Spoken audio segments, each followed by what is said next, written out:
সুস্বাগতম আমার সুপ্রিয় বন্ধুরা। আজকের একটা ডেনন নিয়ে আলোচনা করব আপনাদের সঙ্গে। Danon AVR1601। ঠিক আছে বন্ধুরা, প্রবলেম কি? ওই ডেননের যা মানে কি বলবো, 12 মাসের 13 পার্বণে যা হয় না, ডেননের সেই প্রবলেম হয়। সব ডেননের এই প্রবলেম হয়। ওই ডিসপ্লে আসবে, কোনো সাউন্ড কিচ্ছু পাবেন না, অর্থাৎ কিনা ডিকোডার প্রবলেম ফল্ট, ব্যাস হয়ে গেল। তো এর আগে বহু ডেনন, ইয়ামাহা, নাকামিচি, পায়োনিয়ার ইত্যাদি নানান রকম অঙ্কীয় সেট আপনাদের দেখিয়েছি কিভাবে ডিকোডার আপনারা রিপেয়ারিং করবেন বা ডিকোডার নিজেরা তৈরি করে নিয়ে অসাধারণ আবার সেই আগের মতো জায়গায় সেট ফিরে আসতে পারবেই। এবং আজকেরও ভিডিওটা সেই রকমই একটা হতে চলেছে, কিন্তু মডেল নাম্বারটা ভিন্ন। আগে আপনাদের দীপঙ্কর দা যা করে সার্কিট সম্পর্কে একটু আপনাদের সঙ্গে আলোচনা করিয়ে দিই। সব পার্ট বাই পার্ট আমি খুলে রেখেছি। এই হচ্ছে পাওয়ার ট্রানজিস্টার, অর্থাৎ কিনা এটা হচ্ছে 5.1.1, মানে সাধারণত এই ধরনের সেটে active sub woofer pre out থাকে। সেক্ষেত্রে এখানে 5খানা চ্যানেলই থাকে, দুটো মেন, দুটো সারাউন্ড, একটা সেন্টার। এখানে তাই করা আছে।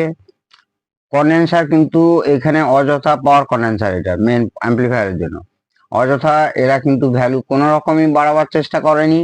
অর্থাৎ কিনা 6800 মাইক্রোফ্যারাড 63 ভোল্ট দুটো ডুয়েল ক্যাপাসিটার ডুয়েল পাওয়ার সাপ্লাইয়ের জন্য লাগানো আছে। এখানে 78XS, এখানে 78XX for -15 volt and +15 volt আর +5 ভোল্ট। এটা গেল মেন অ্যাম্পলিফায়ার সেকশন। আর এই যে বোর্ডটা দেখছেন, এটা হচ্ছে জ্যাক সিস্টেম। আমার খুব ভালো লাগলো দেখে। এটা কিন্তু কোনো রকম খারাপ হলে এটা তুলে নিয়ে রিপেয়ারিং করতে পারবেন, কারণ এটা খোলা মানে অনেক কিছু পার্টস খুলে এই জায়গায় যেতে হয়। সেই কারণে এই বোর্ডটা অনায়াসে আপনারা খুলতে পারবেন। এবং সেক্ষেত্রে এটা পুরো ড্রাইভার স্টেজ সামান্য কিছু এই বোর্ডের মধ্যে আছে, কিন্তু মেন ড্রাইভার সেকশন হচ্ছে এইটা। ঠিক আছে বন্ধুরা, এবারে চলে আসছি প্রসেসর সম্পর্কে। এইটাই জ্যাক দিয়ে এখানে সব লেগে যাবে, এই বোর্ডেরই অংশ এটা। পেছনটা উল্টালেই দেখতে পাবেন, এইখানে দেখুন সেই একটা ক্রিস্টাল মানেই কিছু একটা মানে অসিলেটিং হচ্ছে, ক্লক পালস তৈরি হচ্ছে, তা অর্থাৎ কিনা সেখানে কিছু না কিছু প্রসেসর আছেই। উল্টালেই আমরা দেখতে পাচ্ছি এইখানে একটা প্রসেসর আছে, সেই প্রসেসর থেকেই কিন্তু টোটাল সেটটা প্রসেসিং হচ্ছে। এখান থেকে আমরা বেরিয়ে গিয়ে আবার যদি অন্য জায়গায় দেখার চেষ্টা করি, এইটা এরই পার্ট। এইখানে কিন্তু সাউন্ড প্রসেসিং হচ্ছে। সাউন্ড প্রসেসিং হওয়ার পরে এইখানে দুটো পোর্ট দেখতে পাচ্ছি, একটা কোয়াক্স আছে আর একটা কিনাঙ্গ অপটিক্যাল আছে। এখানেও একটা আইসি দেখতে পাচ্ছি এবং কতগুলো পোর্ট দেখতে পাচ্ছি। এইটা একটা টগল সিরিজের আইসি, ওই আমরা যেটা ফাংশন সিলেক্টর করি সেই ফাংশন সিলেক্ট করছে, এবং এইগুলো যথারীতি ইনপুট সিলেক্টর হিসাবে আছে। এইটা একটা অসাধারণ এম এবং এফএম টিউনার সেকশন। সেই টিউনার সেকশনটা হচ্ছে এইখানে করা হয়েছে। এইগুলো সাধারণত খারাপ হয় না, খারাপ হয়েছে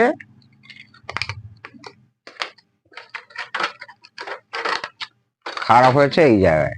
এখান থেকেই প্রবলেম, পুরো প্রবলেম। এই এসিও প্রসেসিং করছে, অডিও প্রসেসিং, এও অডিও প্রসেসিং করছে। এখানে কতগুলো এই এলএম সিরিজের ডুয়েল অপ অ্যাম্প লাগানো আছে, এখানেও আছে, এখানে আছে। তো প্রথমত আপনাদের আগেও প্রচুর ভিডিওতে বলেছি যে কি করতে হবে। দীপঙ্করের সঙ্গে কথা বলতে গেলে রাত 8টা থেকে 9টার মধ্যে ফোন করতে হবে। আর এখানে কি করতে হবে না, এইখানে এই যে কানেকশন গুলো গেছে আর এখানে গেছে, এখানে পাওয়ার ডিটেক্ট আছে, মিউট আছে। পাওয়ার ডিটেক্ট যদি আপনি না করান, এই বোর্ডটাকে শুধু টেস্ট করতে পারবেন। আমি কিন্তু শুধু এই বোর্ডটাকেই আগে টেস্ট করব। কেন করব না, প্রত্যেকটা ইনপুট আর আউটপুট ঠিক আছে কিনা, অর্থাৎ কিনা অ্যাম্পলিফায়ারটা ঠিক আছে কিনা। আগে প্রথমে এইখানে যে রিলে গুলো আছে, আমি কিছু তারপর অনেকটা কাজ এগিয়ে রেখেছি, সেটা দাঁড়িয়ে তো যাবেই। এইখানে দেখুন, এই যে একটা রিলে মানে এই দুটো চ্যানেল, এখানে দুটো চ্যানেল, সব রিলের কানেকশন, এগুলোকে সব শর্ট করতে হবে আপনাকে। শর্ট করার পরে পাওয়ার ডিটেক্ট করিয়ে মিউটটাকে ছাড়িয়ে তারপরে আপনাকে কি করতে হবে না, শুধু এইটাকে লাইন দিতে হবে। অর্থাৎ কিনা, এই যে ট্রান্সফর্মার থেকে লাইন আসছে, এই যে ট্রান্সফর্মার থেকে লাইন আসছে, এইটা আসছে হচ্ছে 35035, এইটা আসছে, আর এইটা আসছে ট্রান্সফর্মার মেন ইনপুট। আর এই যে কানেকশন গুলো দেখতে পাচ্ছেন, এইগুলো হচ্ছে অক্সিলারি পাওয়ার সাপ্লাই, ঠিক আছে, ওই 15 ভোল্ট, 5 ভোল্ট, 9 ভোল্ট এইসব নেওয়ার জন্য। তো সবকে সরিয়ে ওই রিলেগুলোর কানেকশন শর্ট করে পাওয়ার ডিটেক্ট, মিউট এবং থার্মাল প্রোটেকশন যদি থাকে সেটাকেও আপনাকে ওর সেটে যা থাকে ঠিক সেইভাবে করে আপনারা এই তারগুলো সব এখানে ইনজেক্ট করতে হবে। করার পরে প্রথমেই আপনাদের কাজ অবশ্যই সিরিজে করবেন, সিরিজ ল্যাম্প কানেকশনে। এই স্পিকার কানেকশনে কোনো ভোল্টেজ আসছে কিনা দেখলেন, যে কোনো ভোল্টেজ আসছে তো এখানে গড়বড়ি আছে বা পাওয়ার ডিটেক্ট হয়নি। আর যদি না আসছে তাহলে ভাববেন যে ঠিক আছে, এবারে চলো এখানে দেখি। তাহলে কি হবে না, একটা চ্যানেলে যে কোনো একটা স্পিকার লাগিয়ে আপনারা কি করবেন, এইখান থেকে এই কানেকশন থেকে এর সব ইনপুট নেওয়া হয়েছে, ইনপুট গুলো গ্রিড আসছে কিনা দেখবেন।